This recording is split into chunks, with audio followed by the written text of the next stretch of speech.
Imagina. Oi, pessoal, boa tarde. É, bom, muito feliz de estar aqui com vocês. É uma oportunidade única aqui para vocês terem contato com o pessoal da pós-graduação, entenderem o que a gente está fazendo aqui, né? E vou só falar do título, que é o primeiro slide, e já chego ali na parte onde eu vou falar um pouquinho sobre mim. Então, o título da apresentação é Predição da resposta e metabolismo dos medicamentos usando ferramentas de bioinformática. Tá? Eu tenho consciência que esse título não é tão simples assim, a gente vai chegar na explicação dele completa até o final. Mas antes, eu É queria isso. falar para Quero vocês. só falar, eu vou sair de cena aqui, tá? Aí você fica à vontade para apresentar sem interrupção. Tranquilo, obrigada. Tudo bem? Boa apresentação. Tá. Bom, pessoal, então, meu nome é Esther Reis, eu sou graduada em Física pela Unesp de Bauru, eu tenho doutorado em Genética. Tá? E nessa caminhada entre exatas e biológicas, eu acabei me especializando em bioinformática. Aqui eu coloquei uma foto que foi o mais rápido do LinkedIn, se vocês quiserem entrar em contato, só convidar lá. Eu trabalho com essas áreas aqui, ciência de dados, bioinformática, farmacogenética e desenvolvimento de software. Tá? Eu sou full stack, eu desenvolvo desde a parte do back-end, front-end, infraestrutura, estou envolvida em todas as etapas do desenvolvimento de software. Tá? E trabalho nessa empresa aqui, a Genitec, que é uma empresa de farmacogenômica, e já vou explicar o que é daqui a pouquinho, tá? Qual é a especialidade. Mas o propósito aqui é explicar o que a gente faz na pesquisa. Eu trabalho com o professor Paulo Caleb, tá? No grupo de pesquisa do professor Paulo. Vocês já devem ter tido contato com ele. O professor Paulo, ele está envolvido em muitos tipos de pesquisa, desde educação, experimentos de bancada, e nessa frente que eu atuo junto com ele, a gente trabalha com bioinformática. Tá? Bioinformática voltada para farmacogenômica. Então, para quem está tentando decidir o que fazer, né? Às vezes fica um pouquinho de receio, até porque é da área de biológicas. Eu venho aqui para dizer para vocês que eu conheço várias pessoas que são da área de biológica e migraram para essa área computacional e foi bastante tranquilo, tá? Tem algumas dicas que eu quero dar para vocês para essa transição ser mais tranquila ainda. E assim, essa área computacional ela é muito legal, porque se você está na bancada e você erra um experimento, não dá para fazer Ctrl Z, você perde seu experimento. Mas aqui você consegue fazer Ctrl Z. Bom, falando então um pouquinho do que é a minha área de atuação aqui dentro do pós-doutorado, tá? Sem considerar todas aquelas outras frentes. Eu trabalho com bioinformática no pós-doutorado, aplicada à farmacogenética. Mas o que é bioinformática? Informática relacionada às ciências biológicas. Não, isso é muito simplista, tá? Bioinformática vai muito além, é muito complexo, é muito interdisciplinar. Então, eu vou, assim, arranhar a superfície aqui com vocês sobre a bioinformática. O que é? Coloquei um enunciado aqui. Bioinformática é o campo interdisciplinar que combina biologia, informática e estatística para analisar e interpretar dados biológicos complexos como sequências de DNA e proteínas. Tá? Então, a bioinformática, ela une a biologia, que já é um campo extremamente amplo, vocês já sabem, que você lida com plantas, com fisiologia, com uma infinidade de coisas. Junta isso com a informática, que é uma outra preocupação, tá? Porque a informática também tem várias frentes, né? Você não vai se preocupar só fazer um código, uma função. Você precisa se preocupar se essa função, quando você vai entregar para uma produção, se ela vai rodar, onde você vai colocar, que banco que você vai usar, tá? E a estatística, que eu coloquei estatística aqui, mas também é arranhando a superfície, porque ali, falando de estatística, a gente também fala de inteligência artificial, aprendizado de máquina. Então, veja, bioinformática, ela está envolvendo tudo isso, tá? Não é um motivo para se desanimar, na verdade, é um motivo para animar, porque tem muitos problemas que você pode tentar resolver utilizando a bioinformática. Aqui eu coloquei uma sequência, né? Porque a base praticamente é o DNA, tá?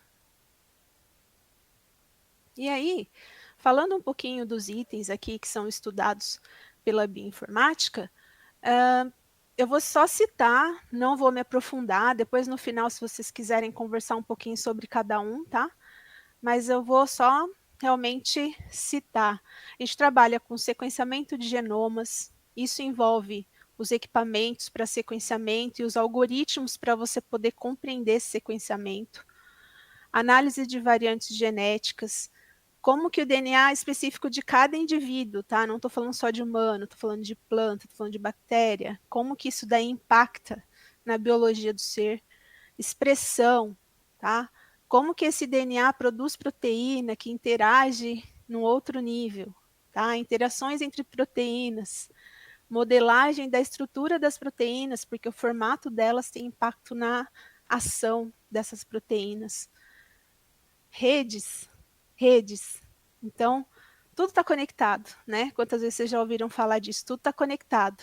Então, dentro da bioinformática, a gente pode modelar como se fossem os entes, né? As proteínas, os genes, os RNAs. A gente pode fazer uma modelagem como se fossem redes e tentar compreender e extrair informação dessas redes. Identificação de biomarcadores, que são elementos ali que você detecta e você infere alguma coisa sobre a pessoa, ou sobre a planta, ou sobre microbiomas, que é o estudo dos micro-organismos ali funcionando junto com os outros indivíduos, junto com a gente. E coloquei por último aqui, que é o que eu tenho me especializado, que é a farmacogenômica, tá? O que a farmacogenômica estuda? Ela estuda como as variações genéticas individuais influenciam a resposta ao metabolismo dos medicamentos, tá? Bom, o método assim, mais tradicional de se consumir ou se ingerir um medicamento, né, via oral, não é uma coisa tão fácil você ficar injetando um medicamento ou outros mecanismos, e aí vocês vão ver com outros especialistas, essa não é minha especialidade, mas eu sei que todo medicamento ele vai precisar ali ser metabolizado, tá? O que é metabolizado? Nosso fígado, se ele entender que não é para ele, para o nosso corpo, ele vai tentar jogar fora, tá?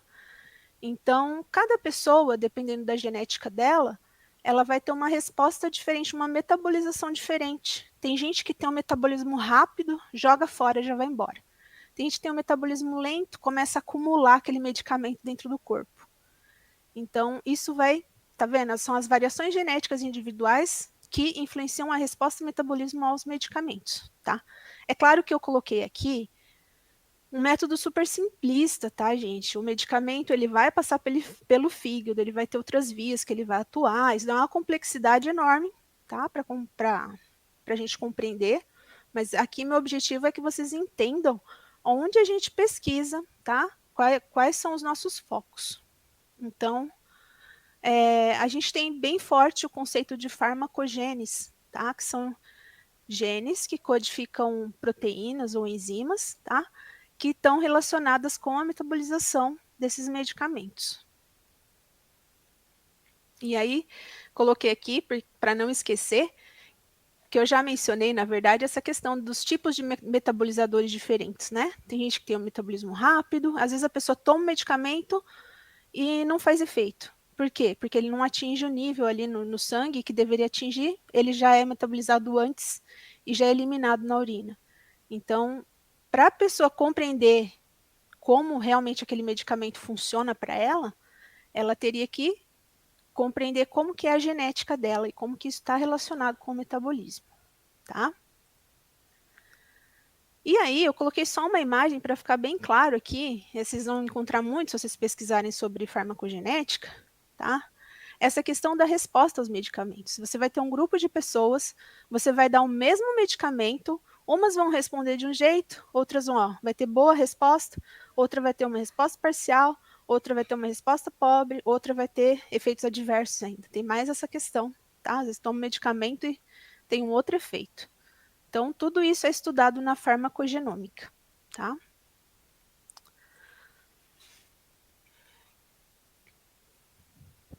voltando então, eu coloquei aqui novamente o título só para a gente não se perder, porque ele é complexo, né? Só o título do trabalho ele já é complexo por si. Então, eu coloquei aqui de novo. O objetivo é a predição da resposta e metabolismo dos medicamentos usando ferramentas de bioinformática, tá? Então, a bioinformática a gente já entendeu o que é, a gente já entendeu o que seria esse metabolismo, assim, de uma maneira bem superficial, bem genérica, tá? E agora, eu vou focar um pouquinho na questão computacional, tá? Vou focar um pouquinho, vejam o desafio até de colocar a ordem nisso daqui para falar, porque é tão complexo, é tão amplo que a gente já tinha, eu fiz o máximo que eu pude para tentar seguir uma sequência lógica, mas a gente acaba assim tendo que ir e voltar um pouco. Então, o que acontece, tá? Quando eu trabalho com bioinformática, lembra? Informática, a questão da computação, tá? Eu preciso de dados, preciso de informação, tá? Não tem como sair do nada, tá? Seja de um experimento que eu coleto no paciente, seja de um dado que eu obtenho num banco de dados, tá? Então, eu só vou mencionar para vocês mais ou menos sobre base de dados que a gente usa, para eu já poder conseguir explicar para vocês o que é o trabalho, tá? Rapidamente aqui, até se vocês quiserem consultar no computador de vocês, fiquem à vontade, tá? Essa base aqui de dados, o Gnomade, é uma base muito rica, atualizada, tá? Só digitar Gnomade lá no buscador que você já vai encontrar.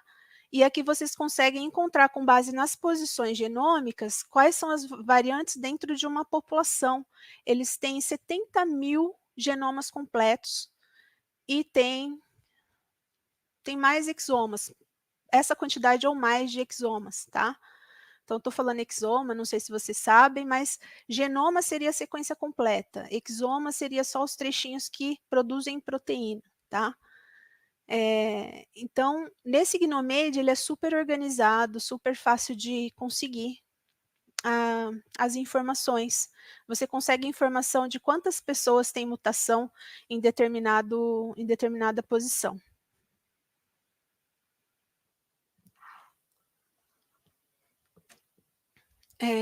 Tá. Esse é um banco super importante aqui falando de sequência, tá?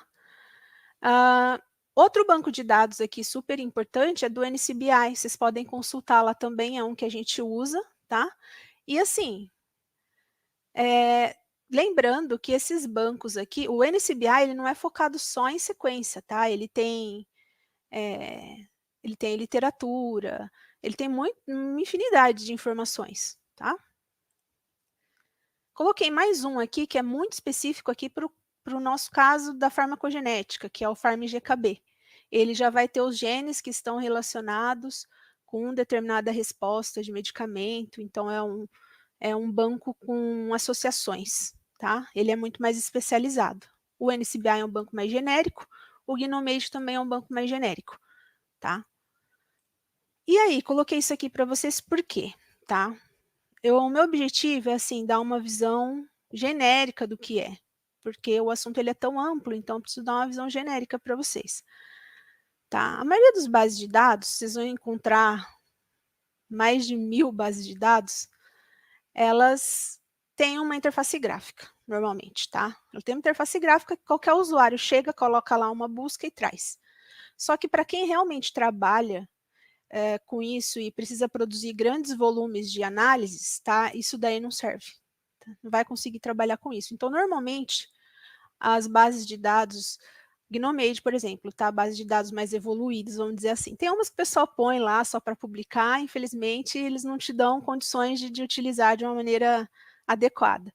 Mas bases de dados respeitáveis, assim como é Gnomade, o NCBI, eles te fornecem uma API, tá? Depois, no final, se der tempo, eu quero que vocês utilizem aí, para vocês virem como é prático e tranquilo, tá? Então, o que é uma API? Uma API é uma interface de programação, tá? Vocês estão habituados lá no browser, vocês digitam www.google.com. A API é esse comando, tá, da URL, só que em vez de ele te trazer uma página de internet, ele vai te trazer um pacote de dados. e aí você pode fazer o que você quiser com esses dados. Basicamente, esse é o conceito, tá? Então, falando de bases de dados biológicas, era isso que eu tinha para falar para vocês, em linhas gerais. Nosso trabalho aqui em farmacogenética, ele praticamente não existiria se não houvessem essas bases de onde a gente extrai informação, seja informação numérica, métricas ou mesmo artigos, tudo a gente precisa extrair de algum lugar, são essas bases de dados, tá? E aí, lembrando que mais que a gente precisa para conseguir executar nosso trabalho? A gente precisa das ferramentas, tá?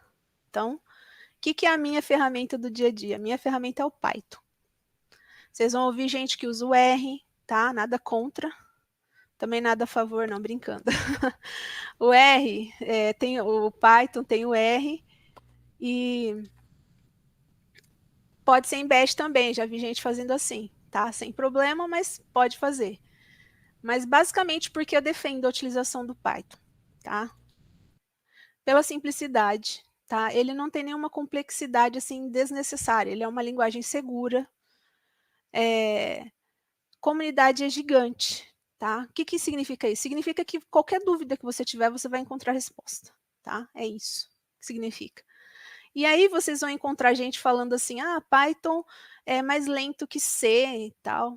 Mas não, gente, não faz mais sentido isso hoje em dia, tá? Porque essa lentidão, ela está relacionada com o processamento.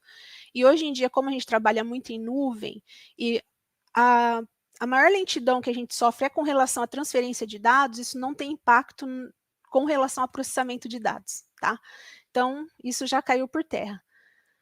Então, eu fico com ela. O R é ótimo, tá? Eu tenho meus questionamentos com relação a R para o aprendizado, não recomendo para aprender, tá? Porque ele segue vários paradigmas. Ele tem o paradigma de classe, paradigma de função, isso confunde um pouco quem está aprendendo, mas ele é com certeza uma linguagem excelente, assim, para gerar gráficos, mas para aprender de fato conceito, tá? Já começar com o pé direito, começa com Python. Uma coisa importante, tá? Que a gente trabalha aqui no nosso dia a dia, reprodutibilidade, tá? Reprodutibilidade é você fazer alguma coisa e a outra pessoa conseguir fazer também, ela pegar seu código e reproduzir, tá? Isso parece uma coisa simples e banal, mas não é sempre que isso acontece, tá? Então, a reprodutibilidade é algo que você tem que prezar e para isso a gente usa a ferramenta do Git, tá? Então, realmente dá uma atenção para essa ferramenta e sempre manter seu código reprodutível, tá? Que outra pessoa usa, ela pega esse dado, se ela seguir esse mesmo protocolo que você determinou, ela vai conseguir obter o mesmo resultado que você. Isso é extremamente importante em ciência, tá? Análise de sequência, tá? Eu vou focar. A questão da bioinformática, ela tem, como vocês viram, muitas frentes, tá? Mas eu vou focar na questão da análise de sequências, porque a análise de sequência é o básico para a questão da farmacogenética, tá? E principalmente a farmacogenética aplicada, como a gente vê já na realidade da prática clínica, né? Não estou falando só de pesquisa que acontece lá dentro da universidade, estou falando de prática mesmo, tá? De coisas que já são tangíveis para os pacientes. Então, quando a gente fala de análise de sequências, o que eu estou fazendo? Eu estou coletando, eu coloquei um equipamento aqui para vocês, esse é um dos equipamentos que podem me revelar a sequência de DNA de uma pessoa, tá? Mas tem muitos tipos de experimentos que eu posso obter esse sequenciamento, tem os mais caros, os mais baratos, os que dão mais precisão, mais confiança, os que dão menos, e aí não vou entrar nesse mérito, mas existem esses equipamentos para você poder fazer análise de sequência. E aí, o que é a análise de sequência? Você tem uma sequência consenso, tá? O que é isso? Quando eu falo para você, o DNA humano, significa que todos os DNAs são iguais? Não. A gente sabe que o meu DNA é diferente do indivíduo B e C. Nós sabemos que é diferente. Mas o que são essas diferenças? O que é igual? O que caracteriza um DNA humano? Tá? Então, a gente tem um DNA que é consenso, que se aceita, que é o DNA humano, que a gente fala que é uma montagem do DNA, que é uma uma convenção de um DNA que é um DNA humano que foi feito a partir de vários humanos, de vários lugares, e chegou numa média, e esse aqui é o DNA humano, tá? Então, quando a gente faz análise de sequência, a gente faz uma comparação, tá, do DNA específico com esse DNA genérico, tá? E aí a gente observa que eu peguei uma figura qualquer, acabei colocando de humano e chimpanzé, mas não era esse o objetivo. É importante entender que vai acontecer o quê? Vai ter muitas posições que vão ter nucleotídeos que são diferentes entre o DNA do indivíduo e o DNA aceito, não é aceito, a palavra não está correta, entre o DNA padrão, vamos chamar assim, tá? Entre o DNA padrão. E aí vai dar características diferentes aqui, uma bem exagerada, a questão da anemia, né? Que vocês devem ter visto já, seja no ensino médio ou na graduação, tá? Bom, aí falei para vocês toda essa questão, né, do que é bioinformática, que é amplo, que envolve a computação, tal. Mas e aí? Estou num laboratório, Esther chegou lá, conversou com o Paulo.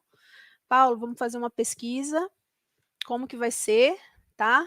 Então, a primeira coisa é a seguinte, a gente precisa saber qual que é o estado da arte do que a gente quer pesquisar. Ah, eu quero compreender a resposta dos medicamentos, eu quero entender o que está acontecendo. Não adianta eu chegar lá e querer fazer uma coisa que está na minha cabeça, às vezes aquilo já foi resolvido, tá? É muito provável que já foi resolvido. Então, o que, que eu faço? Eu faço uma revisão. É a primeira coisa, tá? Faço uma revisão. E no meu caso específico, como eu já tinha muito interesse em usar essas novas tecnologias de aprendizagem de máquina, quando eu comecei em 2011, era muito voltado para somente análise de dados. Dados numéricos ou dados categóricos, mas não era assim tão forte lá em 2011. Não é que não tinha, tá? Tinha sim. É que não era tão forte como é hoje a análise de processamento de linguagem, né? Hoje está muito evoluído. Assim, deu um. Todo mundo percebeu como realmente avançou, né? Essa frente. E aí eu queria também poder entender. Então já uni tudo aqui, já vou explicar para vocês como foi esse começo. Então vamos entender, né? Como que está o estado da arte dessa pesquisa. Então a gente planejou um seguinte experimento computacional, tá? Todo experimento que eu faço é experimento computacional, não é experimento na bancada. Nunca toquei numa pipeta, não é isso não. É todo experimento computacional. Então, como que foi isso daí, tá? Para fazer artigo de revisão, você normalmente faz uma busca lá no Google Scholar ou em algum outro local onde você encontra artigos e você busca artigos com aquele assunto. E aí o que você faz? Você lê, né? E aí que a gente planejou, a gente fez uma busca, na verdade, a gente fez uma análise por inteligência artificial, mas não usando o GPT, usando o NER, tá? Named Entity Recognition, que chama Named Entity Recognition. Eu não vou entrar assim aprofundar nisso daí, mas só para vocês entenderem que a gente fez uma pesquisa de revisão bibliográfica parecido com o GPT, tá? Para a gente poder entender como estava, para a gente poder entender quais eram os experimentos que o pessoal usa, para a gente entender quais que eram as técnicas computacionais, e a gente acabou com várias listas de coisas que a gente nunca tinha ouvido falar, e realmente foi bem bacana, assim, essa revisão. Então, só para vocês, aí fica com o título mais chique, assim, né? Esse foi o artigo que a gente produziu, no final das contas, para extração automática de insights a partir do PubMed, usando Space NLP Framework, tá? O que significa isso daí? Essa foi a primeira pesquisa que a gente fez. A gente vai fazer uma busca em 4.000 artigos, a gente definiu, tá? A gente vai fazer uma busca para compreender quais são as técnicas utilizadas, tá? Quais são as metodologias computacionais, quais são os desafios.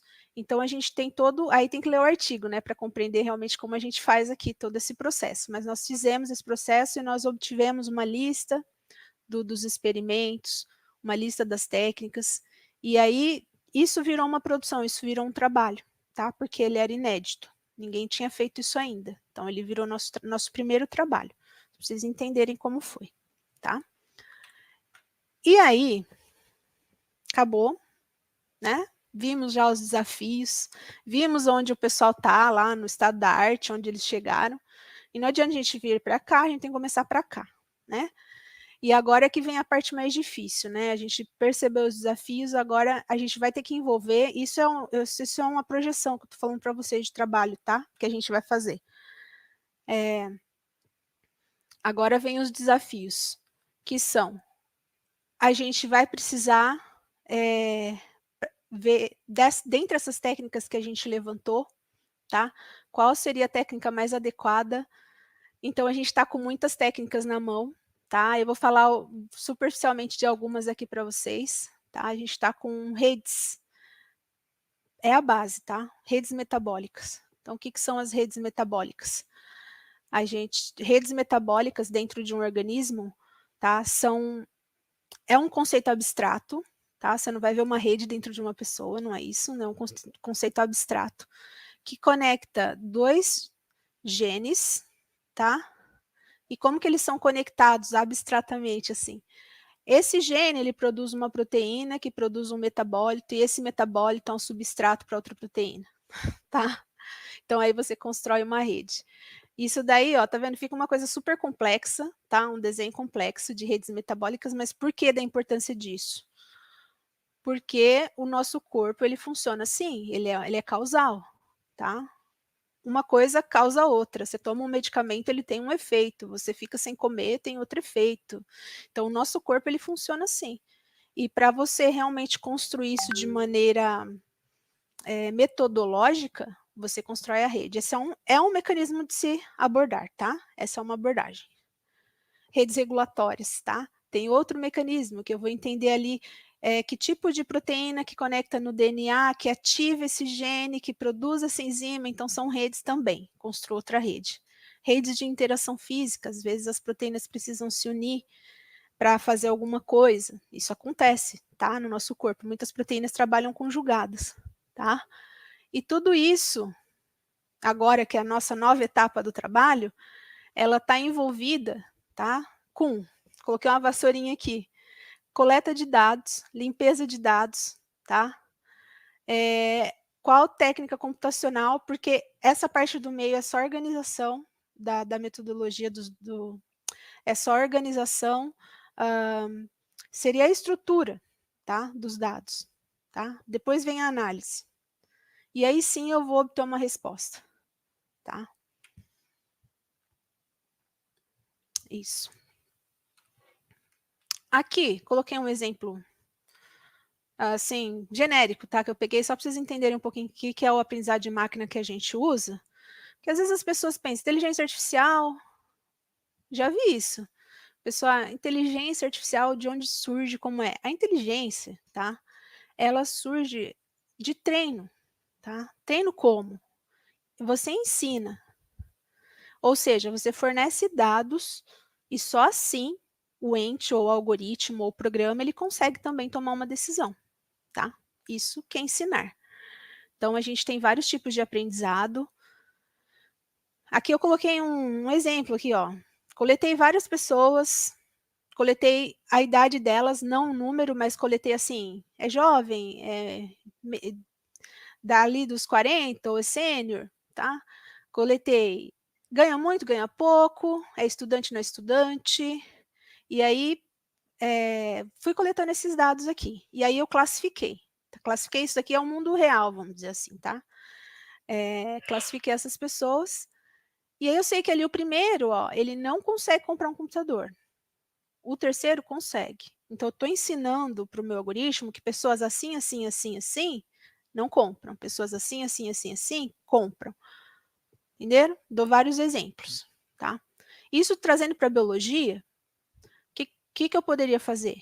Eu poderia observar um gene, uma característica dele, tá? Uma proteína, polaridade da proteína, poderia anotar várias características da proteína, em vez de ser uma pessoa, que eu vou trabalhar com uma proteína. Eu começo a anotar várias características dela e determinar uma classe que eu observei. Olha, essa proteína tem essa característica e ela faz isso. Tem essa, faz isso. E aí eu vou coletando meus dados, tá? É por isso que eu tenho que saber tratar dados. Tá. tendo esses dados, eu posso organizar de duas maneiras. Eu posso olhar só para os dados ou eu posso olhar para as classes. E aí eu vou ter meus dois tipos de aprendizado de máquina, que é o aprendizado supervisionado e o não supervisionado, tá? Quando eu só agrupo e não me preocupo com a classe, é não supervisionado. Quando eu agrupo e me preocupo com as classes, é supervisionado, tá? E aí eu posso construir uma árvore de decisão. Coloquei alguns exemplos genéricos aqui, tá, gente? Árvore de decisão é quando eu vou identificar, por exemplo, uma proteína ou alguma outra coisa, ó. Vamos supor, só para vocês entenderem, eu coloquei um exemplo super tranquilo aqui, ó. Observa um objeto, ele é amarelo? Sim. Aí pergunta, é comprido e fino? E daí ele vai decidir que planta, que fruta que é, tá? Baseado nessa árvore de decisão. Então, mesma coisa eu posso fazer para uma proteína. Ah, ela tem essa característica X? Sim.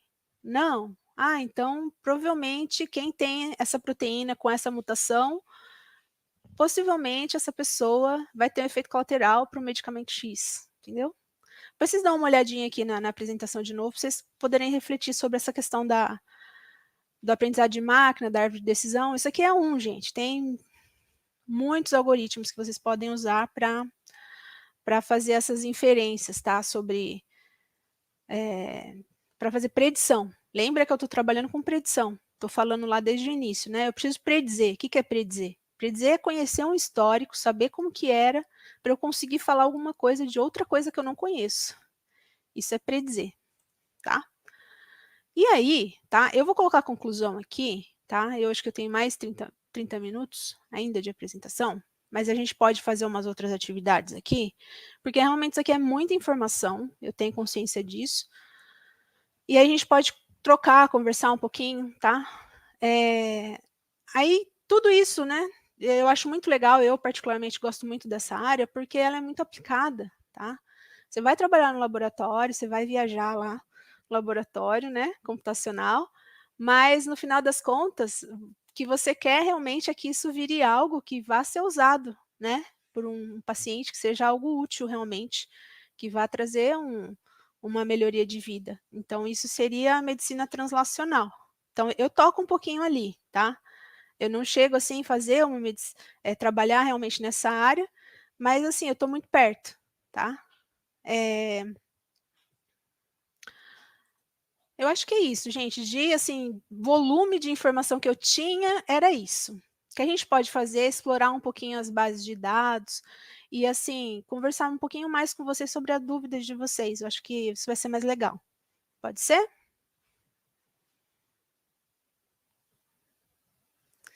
Vou aguardar o nosso administrador.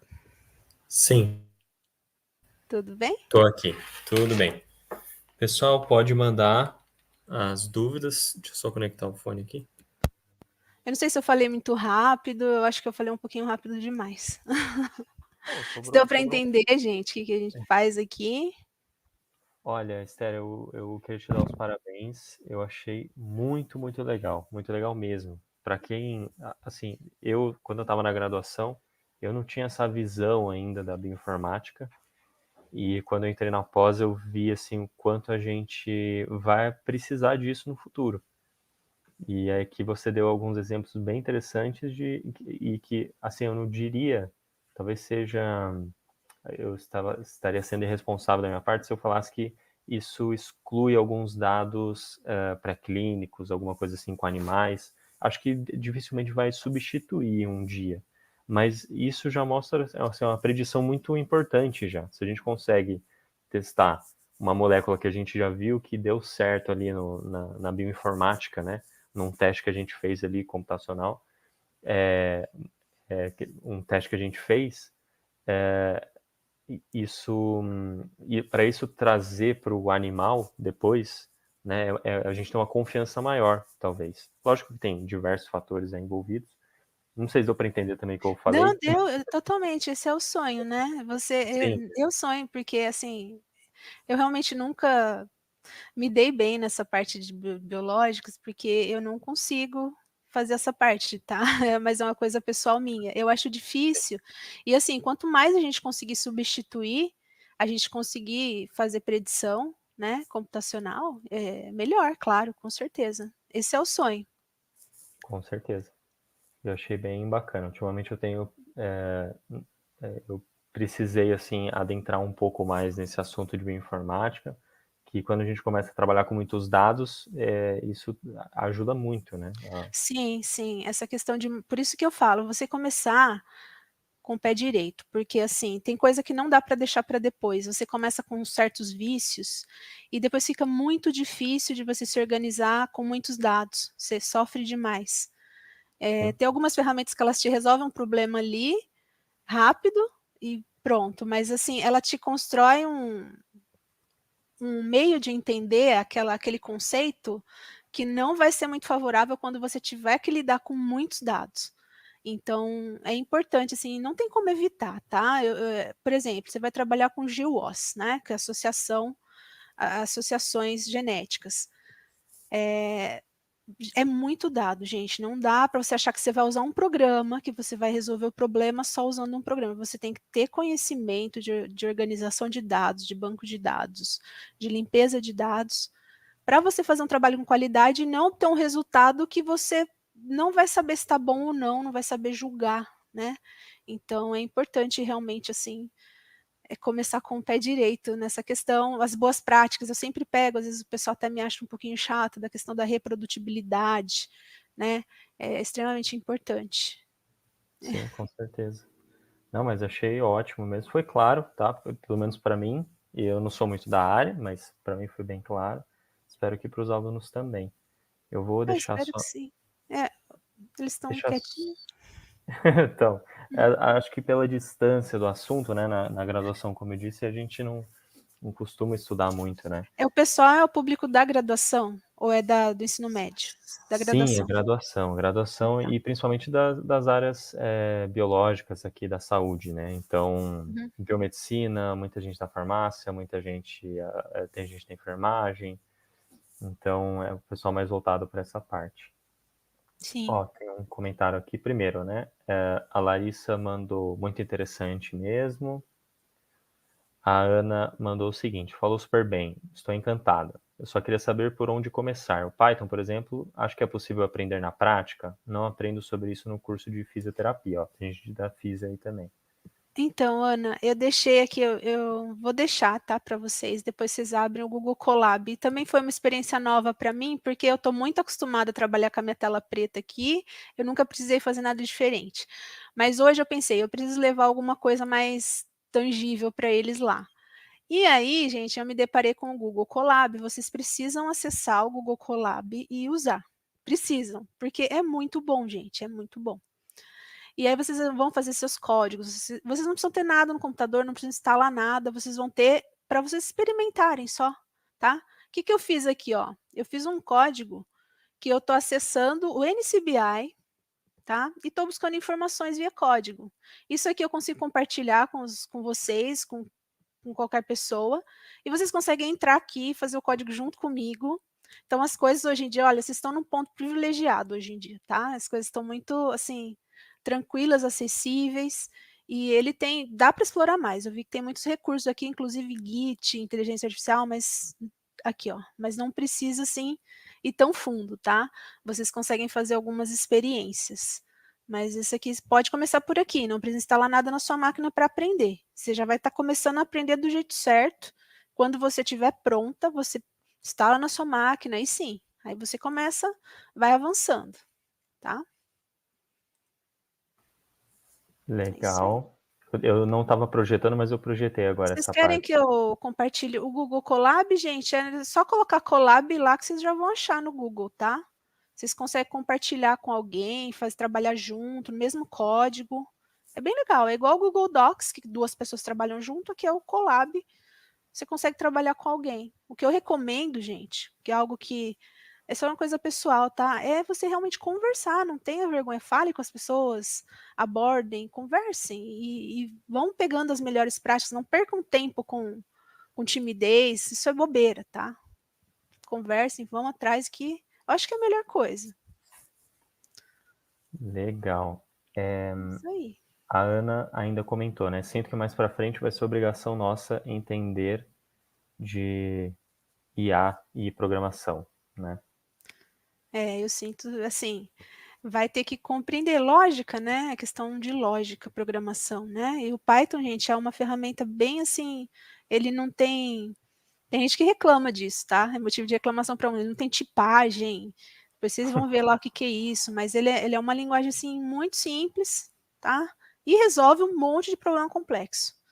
Então, e ele segue um paradigma, ele é fiel ao paradigma dele, também é uma linguagem de programação muito bacana. Agora, a Esther. Ah, perdão, a Flávia perguntou, né? Esther, como você começou a estudar análise e coleta de dados? Na faculdade? Estou pensando onde posso estudar, num curso ou dentro das disciplinas após. Análise de dados especificamente não faz muito tempo, tá? Eu comecei a estudar programação na física, que a gente tem uma disciplina de física, isso foi no segundo ano de física, eu aprendi a programar, aprendi lógica de programação.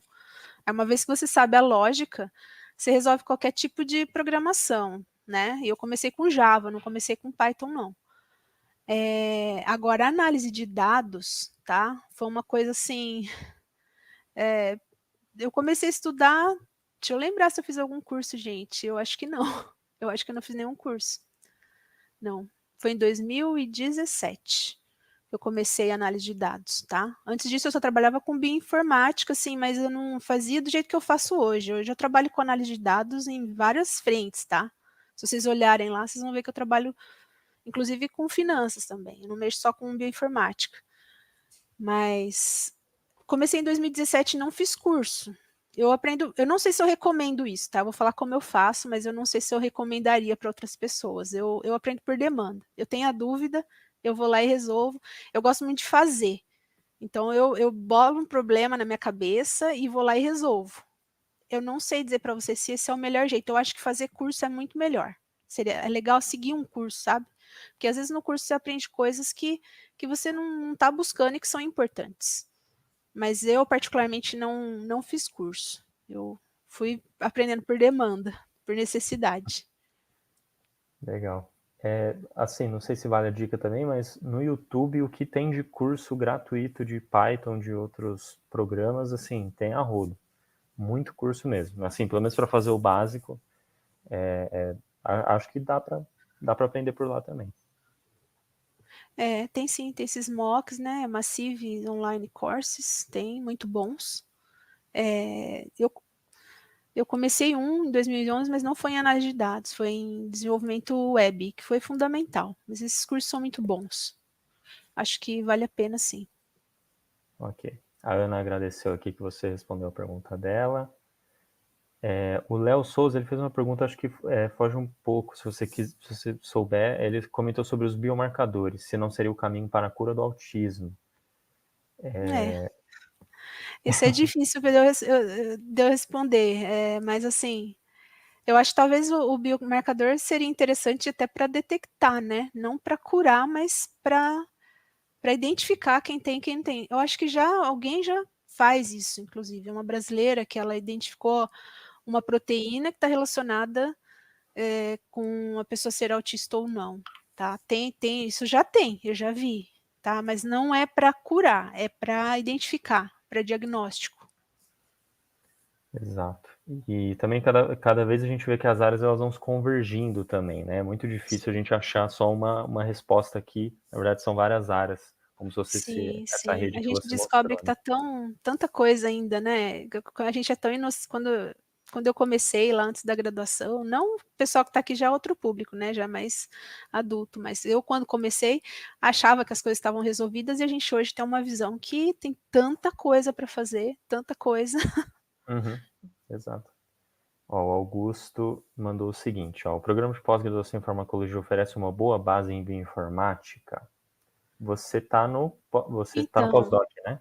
isso que eu queria falar para eles, tá? Eu faço pós-doutorado. Que pós-doutorado não é um título, não é uma pós-graduação, tá? O pós-doutorado, ele é um estágio como se fosse um trabalho, tá?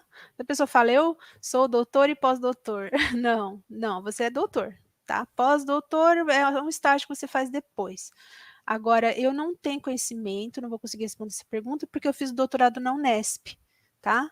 Aí, acho que, Luiz, você que fez, você consegue responder? Sim, com certeza. Bom, é uma coisa nova, tá? Essa questão de bioinformática, assim, principalmente associada ao curso da farmacologia, digo, na questão de ensinar, né? A gente tem essas áreas correlatas aí em algumas linhas de pesquisa e tal, mas a questão da aula em bioinformática é um pouco raro. O que eu tenho como exemplo é que na pós-graduação, o que muita gente não sabe, na verdade, e que isso é muito comum na pós-graduação, é que você consegue fazer aulas de diversos programas que você queira.